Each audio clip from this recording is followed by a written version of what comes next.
Hey everyone, in this lesson I want to talk a little bit about how to change different elements of the face in order to create kind of a more diverse range of expressions. And it's pretty amazing how good humans are at detecting subtle changes in order to kind of read more complex emotions or to communicate those complex emotions.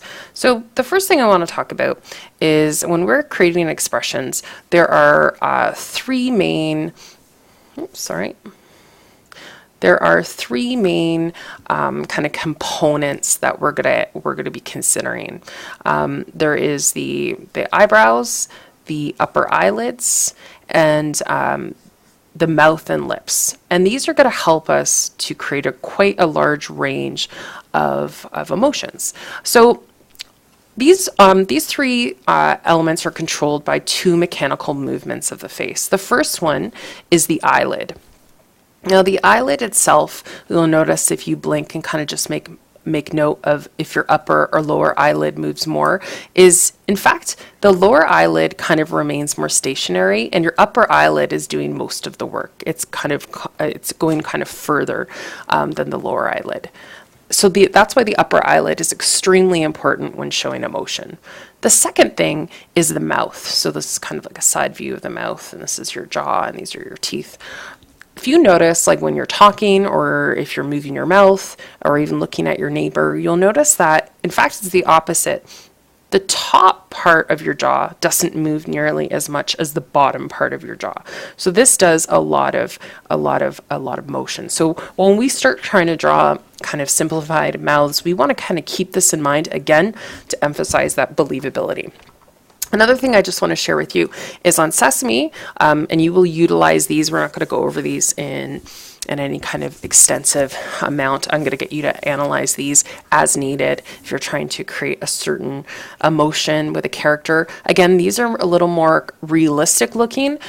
We want to simplify them down. And again, if that's your style and you want to kind of increase the realism, you sure can, but you definitely do not have to communicate effective emotions. So these are the ones, this is actually from Scott McCloud, and I'm going to show you the cover of his book in a second. It's called Making Comics. It's a really great book, and I do recommend getting it from the library. It's about $30. I can show it to you in class if you want, so just let me know. But I do recommend, if you want to do kind of more extensive work within comics or manga or graphic novels, that you do take it out of the library. It just saves you a bunch of money. You can keep it for a few weeks or months or so forth. So Scott McCloud says these are the main 6 emotions, and these are the primary ones. And based off of these, we can create a huge range of emotions. So he has those main 6. The other thing is they change in intensity. So for example, you'll see those are the main 6 that are kind of off to the third from the left. So anger has a range. You can be stern, and that's not nearly as angry as anger is. And then the other end of that spectrum is rage. So you can tell the things that are kind of changing are the eyes, the eyebrows, and the mouth, and then these lines on the face. The nose is getting a little bit scrunched as well, but the eyes, the eyebrows, and the mouth are doing a lot of different, or making a lot of different changes with each of the expressions as we look at the intensity. So take a look at that. The last thing I have attached is this is a combination of those 6 main expressions. You can do 3 combinations as well, but these are just with 2. So anger and disgust yields outrage. You can see the eyes from anger are used, and the mouth, the nose and kind of the lines on the around the face, or how far the mouth is pulled up, is combined with disgust and anger to kind of create that sense of outrage. Likewise, anger and fear is combined in certain ways to create that sense of being trapped, like at your caged animal. Anger, joy, sense of cruelty, etc. So it's quite extensive. If you're looking for a specific emotion, I want you to try to steer clear of just being angry, sad, or neutral, and actually try to challenge yourself to use a more kind of complex range of those emotions. So I'm going to show you just the cover of his book, which is right there. Again, don't buy it. It's like $30, but it is a great buy if you're interested. The other thing I want to talk about here is with the eyes. Now, the eyes themselves, And we're kind of looking at the pupils and irises on the left-hand side here. But when you're drawing eyes, we kind of tend to draw them, the iris and pupil, directly in the middle. This creates a sense of a zoned outlook. Your character doesn't look engaged in the world that you've set it in.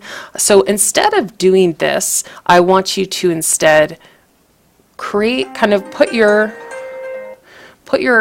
iris and your pupil kind of like it's kind of slightly towards the middle. And again, the more kind of that you exaggerate it, it's going to look like maybe something is closer to their face. Maybe there's like something on their nose or things like that, and they're trying to look at their nose. But it's this giving that sense of the character is focusing on something in the distance. They're not just kind of zoned out. There is definitely more life to it. The second thing I want you to look at is, instead of just kind of the placement of the pupils and iris, is the dilation of the eye. So if you have an eye that is in low brightness, this would be, you'd actually see more of the pupil and less of the iris. This gives the illusion of like a goofy, soft, cute character. And likewise, in high brightness, this is, you'd kind of have your iris would be really small because it's trying to like protect your eye. And this gives a very different feel. Instead of it being soft and cute, it's very intense, focus, shocked, almost even in a trance. So this would kind of pair well with this if you're having that sense of being zoned out or in a trance. So the eyes themselves, with the placement of the iris and placement of iris and pupil, the dilation. The last thing with the eyes is the eye coverage I want to talk about. So for the eye coverage, this is the eyelid coverage. As we talked about, one of the mechanical movements that are really important when we're showing expressions is the eyelid. So the first one is the neutral one. This is where you would normally have your placement of your eyelid. And notice how the iris is partially covered, but the pupil is fully exposed. So you'll have that sense, and you'll actually show like a bit of an upper eyelid there as well. The more of an upper eyelid you include, that kind of the illusion of them being kind of a little more sleepy will occur. So I think I put the eyelid in a little bit, kind of too much there. But this really kind of is more of your neutral kind of position, partially covered.